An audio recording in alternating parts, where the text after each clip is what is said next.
여러분 안녕하십니까? 비행 중지 명령, 갑작스런 기내 하차, 그리고 속옷까지 벗으라는 요구. 상상해 보십시오. 여러분이 해외여행을 마치고 한국으로 돌아오는 비행기에 앉아 있는데 무장한 공항 직원들이 갑자기 올라와서 모든 여성 승객들에게 비행기에서 내리라고 명령합니다. 그리고 공항 의료진이 여러분을 데려가 강제로 몸을 검사하겠다고 합니다. 이런 일이 정말 일어날 수 있을까요? 불행히도 이것은 실제로 일어난 일입니다. 2020년 10월 2일 카타르 도하의 하마드 국제공항에서 벌어진 일입니다.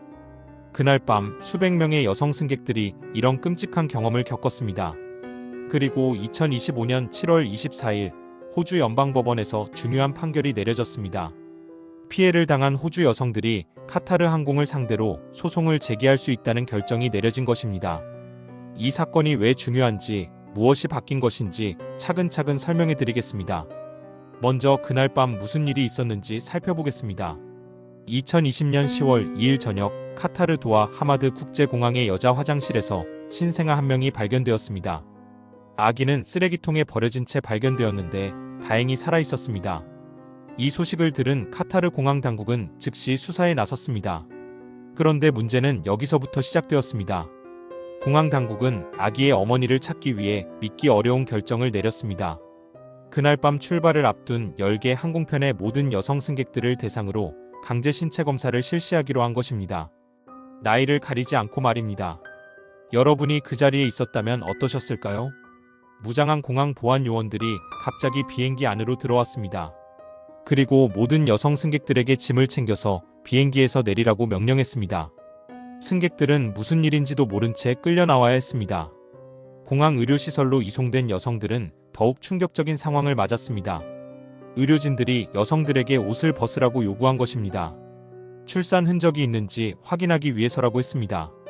당시 피해를 당한 한 호주 여성은 언론과의 인터뷰에서 이렇게 말했습니다. 그들은 우리에게 속옷까지 벗으라고 했습니다. 우리를 범죄자 취급했어요. 또 다른 피해자는 완전히 굴욕적이었다며 평생 잊을 수 없는 트라우마라고 증언했습니다. 이런 강제 검사는 몇 시간 동안 계속되었습니다. 임신 중인 여성부터 나이 많은 할머니까지 가임기 여성이라면 예외 없이 모두 검사를 받아야 했습니다. 여러분 상상해 보세요.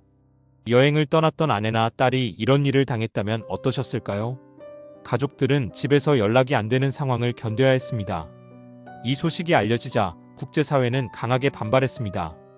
특히 호주 정부의 반응은 매우 강경했습니다. 당시 호주 총리는 용납할 수 없는 일이라며 카타르 정부에 강력한 항의를 표명했습니다. 호주 외무부는 즉시 카타르 주재 호주 대사를 통해 공식 항의 서한을 전달했습니다. 호주 여성 인권 단체들도 들고 일어났습니다. 이것은 명백한 성폭력이라며 21세기에 일어날 수 있는 일이 아니다라고 규탄했습니다. 피해를 당한 여성들의 후유증은 심각했습니다. 많은 분들이 불면증과 우울증에 시달렸습니다. 어떤 분은 다시는 비행기를 타고 싶지 않다며 여행 자체를 포기하기도 했습니다. 한 피해자의 남편은 언론에서 이렇게 말했습니다. 아내가 완전히 다른 사람이 되었어요. 밤마다 악몽을 꾸고 공항만 가도 불안해합니다. 여러분도 가족 중 누군가가 이런 일을 겪었다면 얼마나 마음이 아프셨을까요? 카타르 정부도 뒤늦게 사과했습니다. 하지만 피해자들은 진정성 없는 사과라며 받아들이지 않았습니다. 그들이 원한 것은 제대로 된 사과와 함께 법적 책임을 지는 것이었습니다. 하지만 소송을 제기하는 것은 쉽지 않았습니다.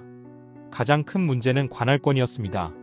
사건은 카타르에서 발생했고 가해자는 카타르 정부 기관이었습니다.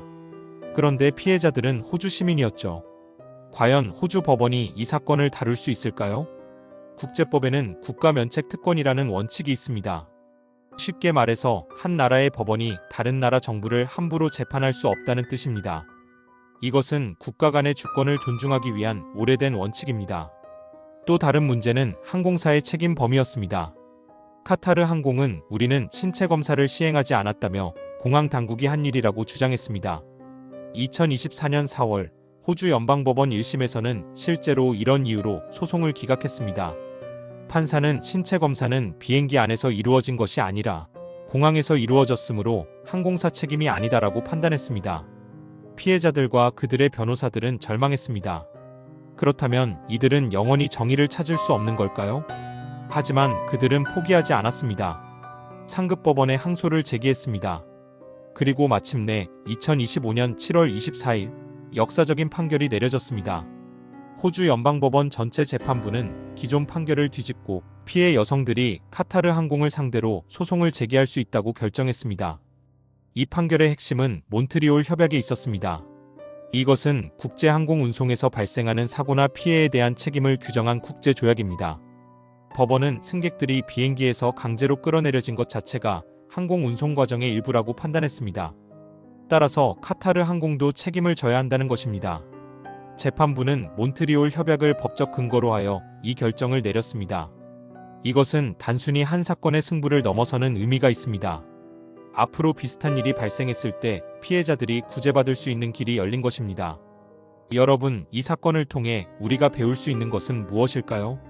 먼저, 우리나라에서도 비슷한 일이 생긴다면 어떻게 될까요? 다행히 우리나라는 이런 일이 일어나기 어려운 법적, 제도적 장치들이 있습니다. 하지만 해외여행 중에는 여전히 위험이 있을 수 있습니다. 국제사회가 인권을 다루는 방식도 조금씩 변하고 있습니다. 예전에는 다른 나라 일에 간섭하지 말자는 원칙이 강했다면 이제는 인권은 국경을 넘어선다는 인식이 커지고 있습니다. 오늘의 판결도 그런 변화의 일부입니다. 피해자들이 어느 나라 사람이든 어디서 피해를 당했든 관계없이 정의를 찾을 수 있는 길이 조금씩 넓어지고 있는 것입니다. 마지막으로 가족 중 누군가가 이런 일을 겪었다면 여러분은 어떠셨을까요? 아마 이 호주 여성들의 가족들처럼 분노하고 슬퍼하고 정의를 찾기 위해 노력하셨을 것입니다. 그리고 오늘과 같은 판결을 기다리며 희망을 잃지 않으셨을 것입니다. 비록 늦었지만 정의는 결국 승리했습니다. 이것이 오늘 우리가 기억해야 할 메시지입니다. 지금까지 시청해주셔서 감사합니다. 다음에도 좋은 내용으로 찾아뵙겠습니다.